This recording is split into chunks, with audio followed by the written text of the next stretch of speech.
زندگی میں کبھی بھی کسی شخص کے ساتھ بھی تعلق لالچ کا نہ بنائیں، ورنہ آپ ٹوٹ کے بکھر جائیں گے۔ سامنے والے کا کچھ نہیں بگڑے گا، آپ ٹوٹ کے بکھریں گے، اور رزلٹ کی امید کبھی نہ رکھیں۔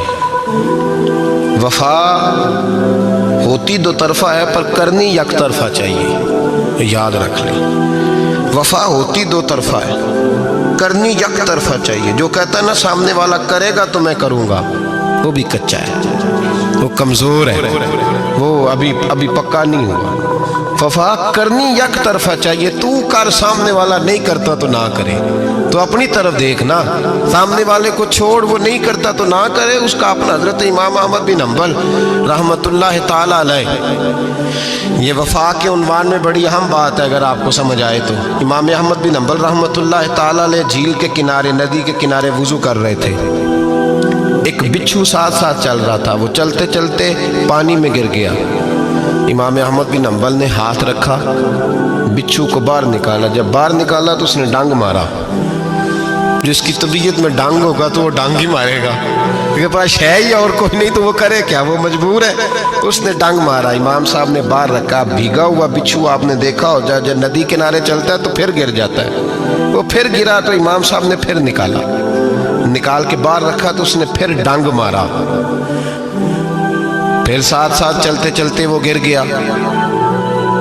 کئی دفعے ایسے ہوا، کئی دفعہ امام صاحب نے نکالا۔ ایک شخص قریب کھڑا دیکھ رہا تھا، وہ کہنے لگا حضور بس کریں، آپ نکالتے ہیں وہ ڈانگ مارتا ہے، چھوڑ دیں۔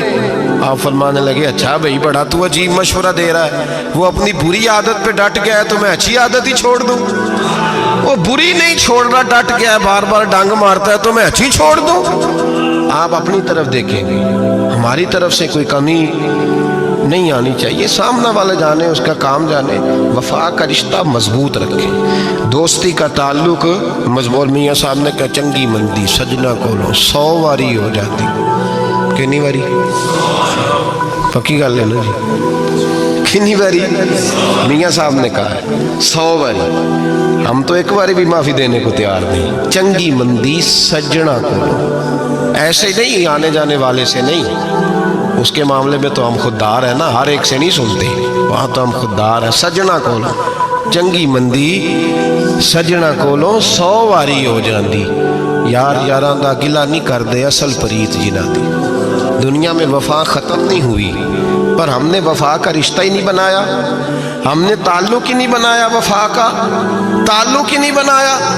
میرے شیخ سے کسی نے پوچھا تو حضور آپ ہاتھوں میں ہاتھ لے کے بیعت کرتے ہیں؟ تو آپ فرمانے لگے وہ تو ادا ہے نا، وہ سنت ہے، لیے تو ہاتھوں میں ہاتھ ہی ہوتے ہیں، لیکن فرمایا جب کسی کو سامنے بٹھاتے ہیں تو اصل بات ہی ہوتی ہے کہ ہم دلوں میں دل لے کے بیعت کر رہے ہیں، ہم دلوں کو دلوں سے باندھ رہے ہیں، اور یہ وہ رشتہ ہے جو قبر کی دیوار کے اندر جا کے بھی دوبارہ کھلتا نہیں، یہ قائم ہی رہتا ہے۔ رشتے وفا کے پیدا کریں، خلوص کے پیدا کریں، للہیت کے پیدا کریں۔ میرے نبی پاک سید عالم صلی اللہ تعالی علیہ وسلم نے اس وفا کو آگے پھیلایا ہے۔ نبی پاک سید عالم صلی اللہ تعالی علیہ وسلم نے رشتوں کی مضبوطی کا حکم دیا ہے۔ عرض کی یا رسول اللہ صلی اللہ علیہ وسلم، صحابی نے پوچھا حضور مجھے سب سے زیادہ کس صدقے کا ثواب ملے گا؟ ترغیب و ترہیب میں حدیث موجود ہے، حضور کس صدقے کا ثواب سب سے زیادہ ہے؟ تو اللہ کے رسول نے فرمایا تیرا رشتہ دار ہو، تجھ سے ناراض ہو اور ضرورت مند ہو، تجھ سے ناراض ہو ضرورت مند ہو تیرا اپنا، اس کو تو اگر صدقہ دے گا تو اللہ تجھے سب سے زیادہ اجر عطا فرمائے گا۔ رشتوں کو نبھانے کے لیے جن ضرورتوں کی ضرورت ہوتی ہے، جن حاجتوں کی، ہم جو رشتے بناتے ہیں نا، ہمارے رشتے ہیں ضرورت کے، لالچ کے۔ جب تک لالچ پورا ہوتا ہے رشتہ ہوتا ہے، حالانکہ رشتے ضرورت کے نہیں ہونے چاہیے، رشتے عقیدت کے ہونے چاہیے، رشتے محبت کے ہونے چاہیے۔ اور روحانی زندگی میں اگر کوئی رشتہ لالچ کا ہو تو وہ تو 2 قدم نہیں چلتا، ٹوٹ جاتا ہے۔ عقیدت اور محبت اور احترام کا جو رشتہ ہوتا ہے وہ مضبوط ہوتا ہے، وہ ہمیشہ چلتا ہے، اس کے اندر پختگی ہوتی ہے۔ وفا اس رشتے کے اندر آتی ہے جس رشتے کے اندر کوئی لالچ۔ ہمارے زمانے کے اندر یہ شور ہو گیا ہے کہ کام پیارا ہے چام نہیں پیارا، اس شور نے رشتوں میں کمزوری ڈال دیا، دراڑیں پیدا کر دی۔ ہم لوگوں کو پیار ہو گیا ہے سامنے والا کتنا، اور جب تک ہمارے کام کا کوئی شخص رہتا ہے تب تک ہمارا تعلق بھی رہتا ہے، اور جب وہ ہمارے کام کا نہیں ہوتا تب تک ہمارا اس کے ساتھ تعلق ٹوٹ جاتا ہے۔ یاد رکھیے میرے بھائی، جب رشتے کی یہ بنیاد ہو نا، پھر اس میں وفا نہیں ہوتی، پھر اس میں وفا، آپ کہتے ہیں سامنے والا وفا نہیں کر رہا، تو بھائی وفا کی بنیاد ہی نہیں تھی یہ رشتہ، یہ بنیاد نہیں تھا وفا کی، وفا کی بنیاد نہیں۔ اللہ تبارک و تعالیٰ نے قرآن مجید میں صحابہ کی دو قسمیں بیان کی اور فرمایا دونوں کے ساتھ میرا وعدہ ہے کہ میں دونوں کے ساتھ اچھا سلوک کروں گا۔ یہ سارے ستارے ہیں پر قسمیں دو ہیں، قسمیں دو، قبل الفتح اور بعد الفتح۔ ایک قسم وہ ہے جو فتح مکہ سے پہلے کلمہ پڑھ کے مسلمان ہوئی، ان لوگوں کی درجہ اللہ کی بارگاہ میں زیادہ ہے۔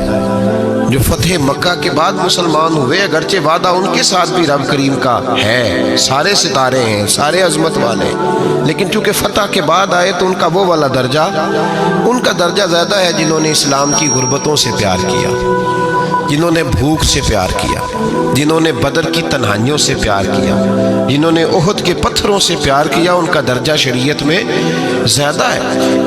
اگر آپ تعلق رکھتے ہیں نا، یاد رکھیں اتنی دیر کے جتنی دیر کام چلتا ہے، جتنی دیر ہمارا کسی دوست کے ساتھ تعلق ہے، تو یہ رشتہ کمزور ہے، اس میں وفا نہیں ہوگی اور کسی نہ کسی جگہ پہ ٹوٹ جائے گا، کسی نہ کسی جگہ پہ آ کے ختم ہو جائے گا۔ صوفیاء یہ کہتے ہیں کہ اولاد کے ساتھ بھی اس تمنا کا رشتہ نہ رکھو کہ وہ میری وفادار ہوگی اور میری وہ کل کو خدمت کرے گی۔ کمیٹی نہ ڈالو کہ یہ بچے ہیں تو بڑے ہوں گے تو میں آرام سے بیٹھوں گا تو میری پینشن لگ جائے گی، یہ روٹی کما کے لائیں گے، یہ تو کمیٹی ہے، اولاد تو نہ ہوئی، کمیٹی نہ ڈالو، چھوڑو اس چکر کو۔ اولاد فرما بردار اگر ہوگی تو اپنے فائدے کے لیے ہوگی۔ ہم نے اسے یہ لالچ بھی، حضرت عبداللہ بن مبارک رحمۃ اللہ تعالیٰ علیہ فرماتے ہیں لالچ کے رشتے ہیں دنیا کے، لالچ کے۔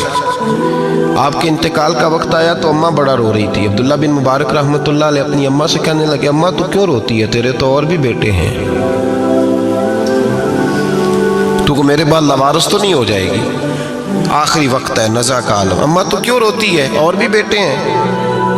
تو اماں کہنے لگی بیٹا اور بھی بیٹے ہیں پر جس طرح کا دھیان تو رکھتا تھا وہ نہیں رکھتے، جس طرح وقت پہ دوائی تو لا کے دیتا تھا وہ نہیں لا کے دیتے، جس طرح تو میرے کھانے پینے کا خیال رکھتا تھا وہ۔ کہنے لگے اچھا اماں اس کا مطلب ہے تو مجھے نہیں رو رہی، تو اپنی ضرورتوں کو رو رہی ہے کہ روٹی کون دے گا، کھانا کون لائے گا، دوائی، میں سمجھا تھا شاید مجھے رو رہی ہے۔ بیوی سے پوچھا تو کیوں رو رہی ہے، تو کہنے لگی تیری وجہ سے میری بادشاہی تھی، تو موجود ہے تو خاندان میں، معاشرے میں میرا ایک وقار ہے، تیرے بعد تو بیوہ کی زندگی ہوگی۔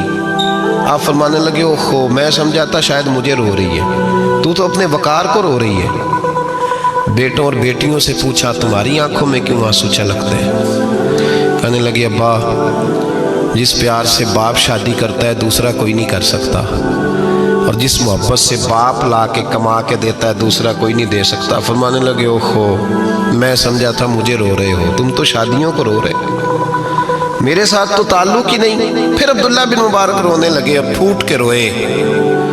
کسی نے کہا آپ کیوں روتے ہیں؟ فرمایا آج سمجھ آئی ہے، میرے ساتھ اگر بے لوث رشتہ ہے تو یا خدا کا ہے یا محمد مصطفیٰ کا ہے صلی اللہ علیہ وسلم، آج سمجھ آئی ہے۔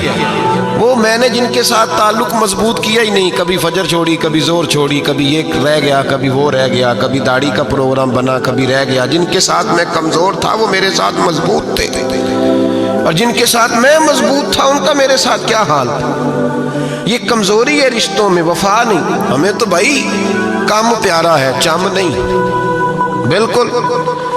بچے شکایت کرتے ہیں، کہتے ہیں ابا کماؤ پتر سے پیار کرنے لگا ہے، بچے شکوا کرتے ہیں، کہتے ہیں جو آدمی جیب میں زیادہ پیسے ڈالتا ہے ابا جی کا پیارا ہے۔ باپ شکوا کرنے لگے ہیں، کہتے ہیں میں مالدار ہوتا تو میرے بچے بھی فرما بردار ہوتے۔ رشتوں کو روح کا رشتہ بنائیں، وفا کا رشتہ بنائیں، وفا کا۔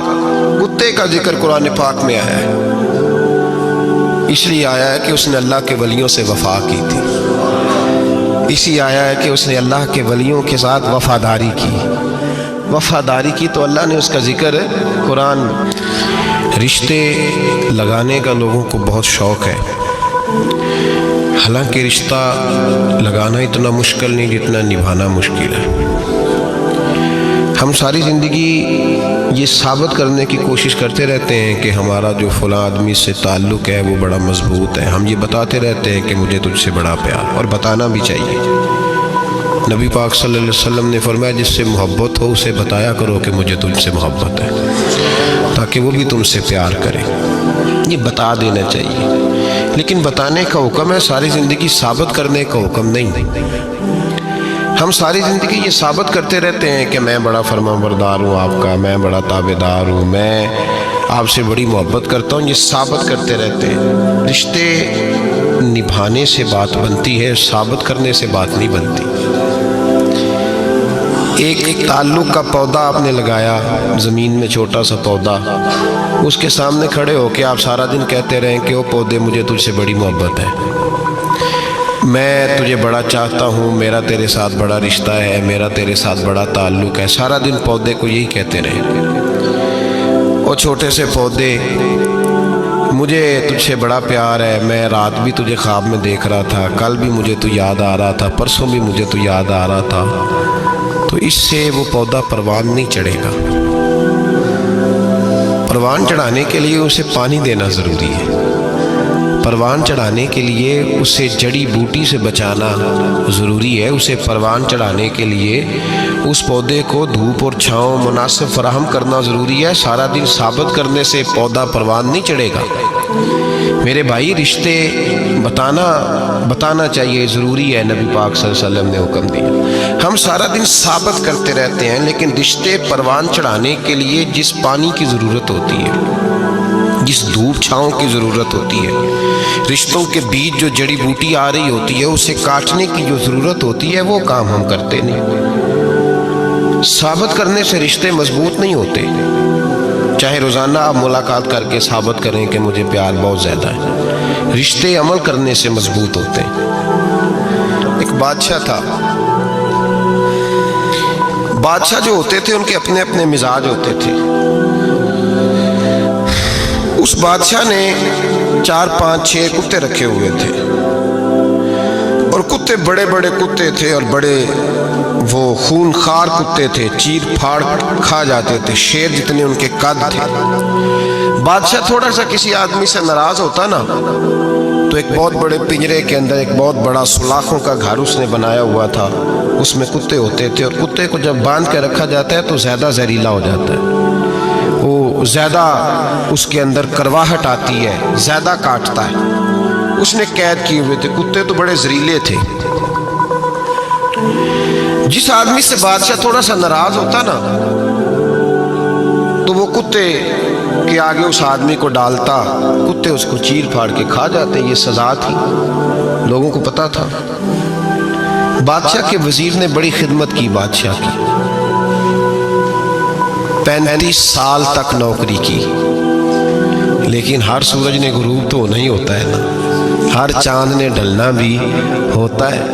اب بوڑھا ہونے لگا، وہ جو مضبوط حافظہ تھا وہ کمزور ہونے لگا، ہلکی ہلکی غلطی۔ بادشاہ مزاج کا بادشاہ تھا، پر نہیں سمجھ میں آیا، تو میں نے کہا کہ لوگ کہتے ہیں ہمیں کام پیارا ہے، چم نہیں، تو رشتہ وفا کا تھا ہی نہیں۔ وزیر سمجھنے لگا کہ اب نا میں بھی غلطیاں کرنے لگا ہوں، تو ایسا نہ ہو کسی دن میں بھی ان کتوں کا شکار ہو جاؤں۔ اس نے بادشاہ سے کہا کہ بادشاہ،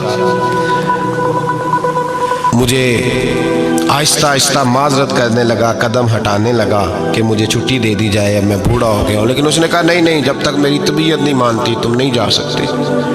مطلق العنان لوگ تھے، وزیر خاموش ہو گیا، پریشان رہنے لگا، غلطی ہو گئی یہ تو پھینک دے گا۔ ایک تجویز اس کے ذہن میں آئی، وہ جو کتوں کے پنجرے پر محافظ بیٹھا تھا نا، جو ان کو کھانا ڈالتا تھا، روٹی ڈالتا تھا، گوشت دیتا تھا، اس کو ایک دن کہنے لگا یار تیری ڈیوٹی ہے سارا دن کتوں کو کھانا دینے کی، گوشت دینے کی، تو 2-4 دن ڈیوٹی مجھے نہیں دیتا، تو لے لے، میں تو پہلے پریشان ہوں، سارا دن ان کی دیکھ بھال کرتا ہوں۔ اس نے کچھ تھوڑا سا گوشت لیا, پنجرے کے باہر کھڑے ہو کے کتوں کو ڈالا.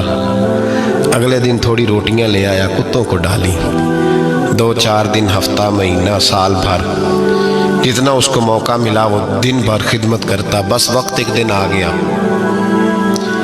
بادشاہ کو کوئی بات اچھی نہ لگی. اس نے کہا اس بڈھے کو اٹھاؤ اور ڈالو کتوں کے پنجرے میں.